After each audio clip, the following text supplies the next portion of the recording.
Selamat malam, selamat siang. Selamat malam. Ini sedulur, ini saya mau mereview jalur alternatif mau ke makam Bung Karno. Ini saya berada di perapatan Kawedusan Ponggok. Estimasi dari perapatan Ponggok itu Kawedusan ke makam sekitar 20 menit. Itu pun kalau jalannya lancar. Nah, di depan ini ada perempatan Kawedusan tadi. Itu kalau kiri ke Surabaya. Kalau ke selatan atau nganan itu ke Kediri atau ke Tulungagung, ke Blitar juga bisa.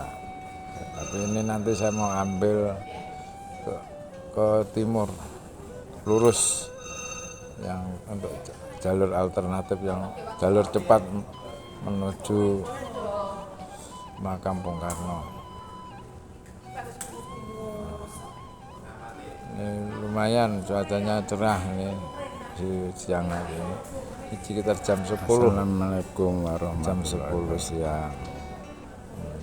Saya mereview. Ini di jalurnya ini rame, jalur rame menuju rame. Karena ini jalur alternatif. Ini saya Blitar.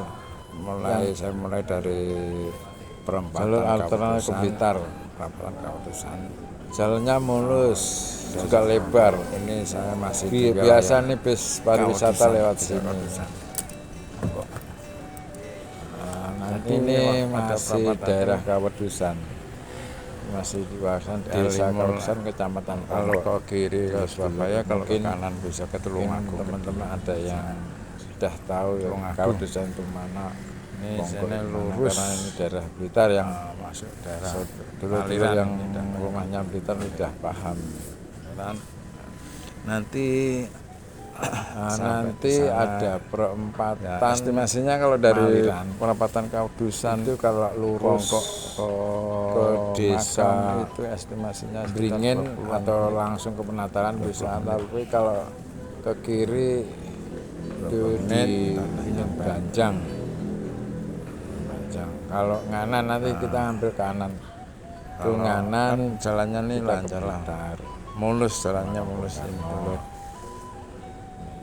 sekali, juga lebar.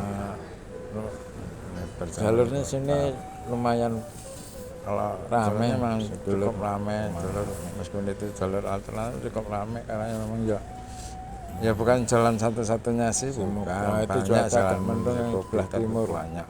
Yang dari Meko itu bisa, dari Meko Penataran itu. Kalau dari Wates itu ada berapa Wates, perempatannya sudah.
Dengan Sumber, Desa Sumber.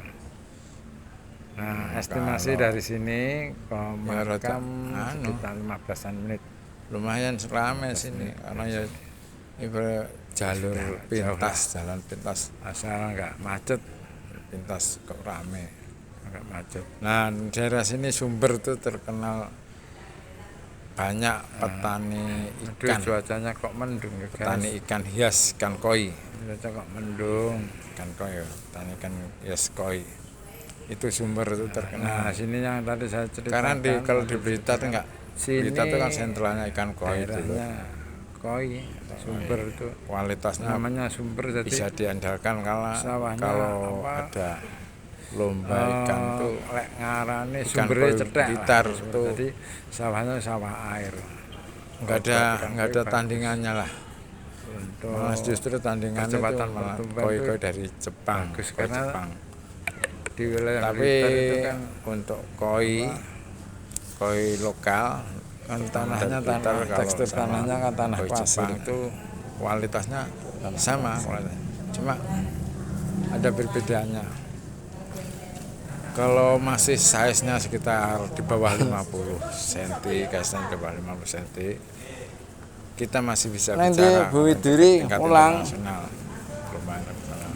Jalan 50 cm. Itu perbedaannya koi lokal sama koi Jepang impor, itu perbedaannya. Waktu masih muda, ukuran 15 cm untuk lokal itu sudah kelihatan. Ikan ini bagus, ikan ini berkualitas, grade-nya apa, itu sudah kelihatan. Tapi kalau koi Jepang belum kelihatan. Itu kalau koi lokal itu usaha size 15 cm itu sudah bisa, karena itu ada kalau di tingkatannya lomba kelas mini, itu kelas minion itu ukuran 15 20 ada kelasnya, karena lomba koi kan kelasnya kan macam-macam, ukuran segini sampai segini, ukuran segini sampai segini. Kalau di bawah 50 cm itu koi lokal masih bisa bersaing dengan koi Jepang. Tapi kalau sudah memasuki ukuran berapa 50 ke atas itu kita kalah. Karena apa? Koi Jepang itu semakin dewasa, semakin umur itu pola warna sudah kelihatan. Warna udah kelihatan. Kalau masih di bawah 50 sentu itu belum kelihatan Mas. Kalau ngarani apa saya lupa tuh Mas. Kalau masih calon warna apa kalau ngarani?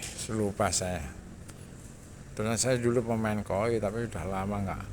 Karena pernah bangkrut karena koi, pernah bangkrut.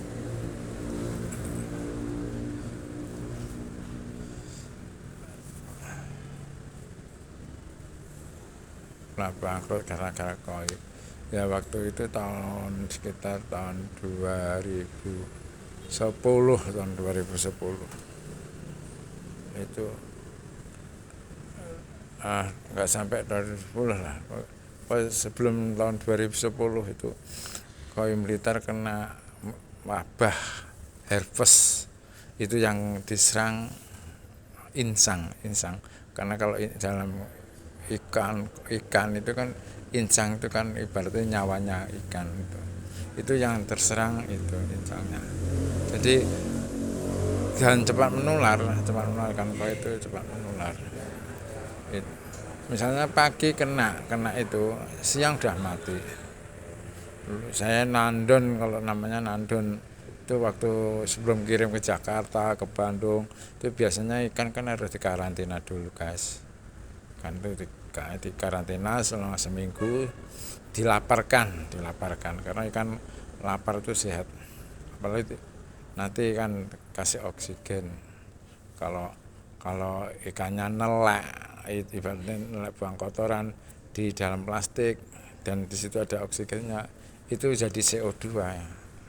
CO2 kotoran ikan nanti kalau sudah kena oksigen jadi CO2 itu guys. Ya sedikit pengetahuan tentang koi guys.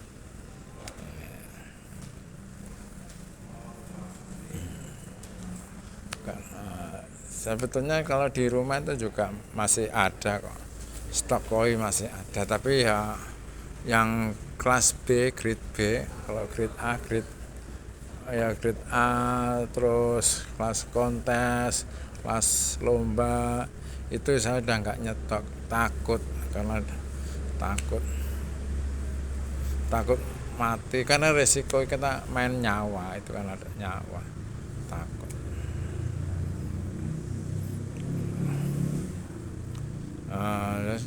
Cukup lama adalah gas ini. Dari tadi kita ngobrol nyampe mana nggak terpantau ini daerah mana, masih sumur ini. Oh ya ini udah mendekati Tanjung Sari, Tanjung Sari, Papan Pengkol, pertigaan atau perapatan. Oke.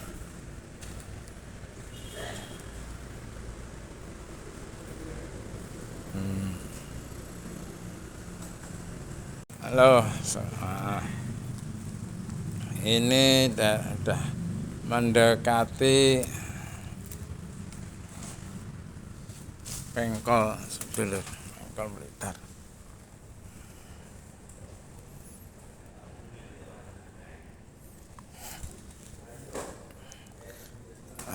Dia udah mulai macet ini.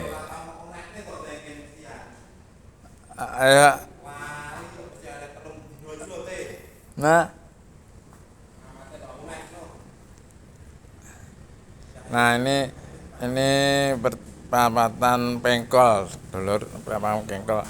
Tadi kalau kelurus arah ke Kediri sama Blitar.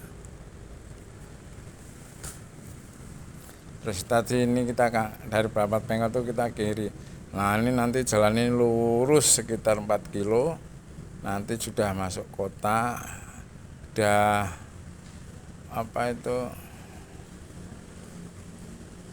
udah deket, paling estimasi tinggal berapa, nggak sampai 7 menit udah nyampe dulur. udah nyampe. Ini udah Tanjung Sari, Kota Madya Blitar udah. Blitar. Perbatasannya Kota Madya sama kabupaten itu tadi ya, di perapatan Pengkol itu. Pengkol itu waktu saya ngiri itu udah batas Kota Madya sama batas kabupaten di situ.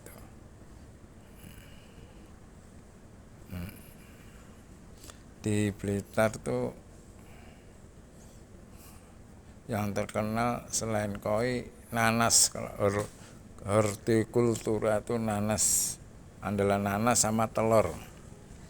Blitar tuh andalannya nanas, koi, telur. Kalau telur tuh pasokan nasional itu 50% dari Blitar. Pasokan telur nasional itu 50% dari Blitar.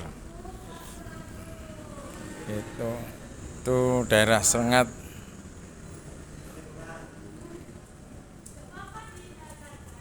Daerah Sengat itu yang banyak itu hampir satu desa itu tanah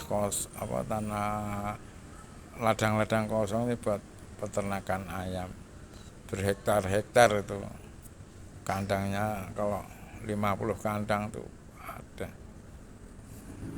Nah ini yang nama tadi, ini tadi perapatan Tanjung Sari, perapatan Dulur. Nah di sini sudah mulai macet, ya.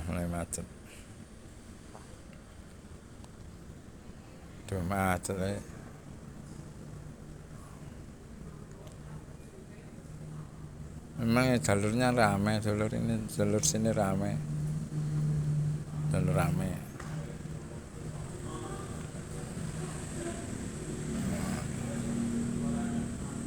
dari sini ke makam nggak lama, sekitar 8 menit, 8 menitan lah nyampe. 8 menit nyampe dari sini. Udah deket, paling sekitar 5 kiloan. Sari.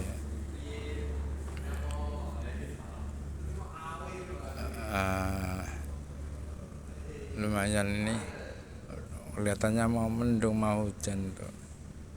Ya semoga-moga nggak udanan lah. Nanti saya rencana setelah ini saya mau mereview ke Candi Penataran. Dari makam Bung Karno ke Penataran itu estimasinya 10 menit, deket 10 menit. Estimasinya 10 menit. Jadi makam Bung Karno itu ke utara, terus lurus ke utara. Nah, di Penataran nanti kalau ke kiri Pasar Penataran, kalau ke kiri itu ke Candi Penataran. Kalau ke kanan itu ada wisata yang cukup terkenal, itu di Kebun Kopi Karanganyar, miliknya Pak Heri. Pengelolanya dikelola sama anaknya Mas Wima, juga sahabat saya Ipung. Saya sering ke sana kalau gabut main ke Karanganyar. Monggo.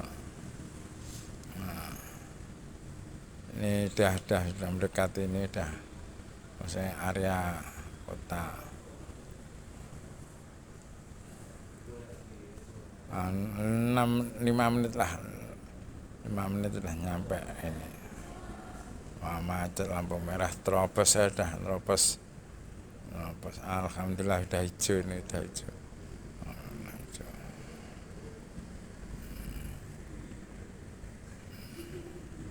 Ya, Bangka ketutupan truk kayak tadi itu pertigaan.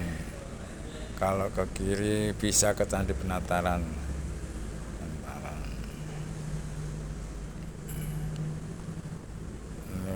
Ini mungkin ada teman-teman yang lagi tahu wilayah sini, monggo bisa komentar. Komentar. Ini nanti gitu kalau kanan ke STMI Blitar. Saya cukup paham kalau wilayah sini, saya pekerjaan saya juga wirawiri dulu. Sebelum saya kerja di rumah sakit tuh pekerjaan saya juga wirawiri, ngojek, nge-grab itu. Jadi kalau wilayah sini saya hafal.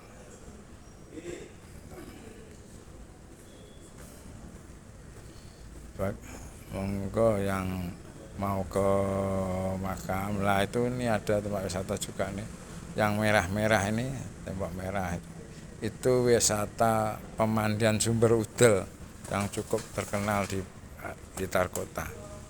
Blitar Kota itu cukup terkenal. Nah ini ada pertigaan, kalau ke kiri itu ke Candi Penataran. Dari sini estimasi ke Candi Penataran sama, paling 12 menit lah, 12 menit udah nyampe, deket, 12 menit udah nyampe. Perjalanan dari sini itu sekitar 10 kilo. Nah ini kita nanti ngambil ke kiri. Nah, itu kalau ke kanan kota, kalau ke kiri nanti ke makam. Nah di sebelah kiri itu sebetulnya ada masjid yang sempat viral. Namanya masjid apa di Kota Blitar yang mirip dengan masjid di Mekah itu apa? Nah ini yang merah ini Stadion Supriyadi Dulur, Stadion Supriyadi. Dari stadion nanti saya ambil kiri. Nah, ke kiri. Kalau ke kanan ke kota, ke alun-alun. Karena itu ke alun-alun Kota Blitar. Ini saya ambil ke kiri, lurus sekitar 200-an meter. Ada pertigaan, kita ke kanan.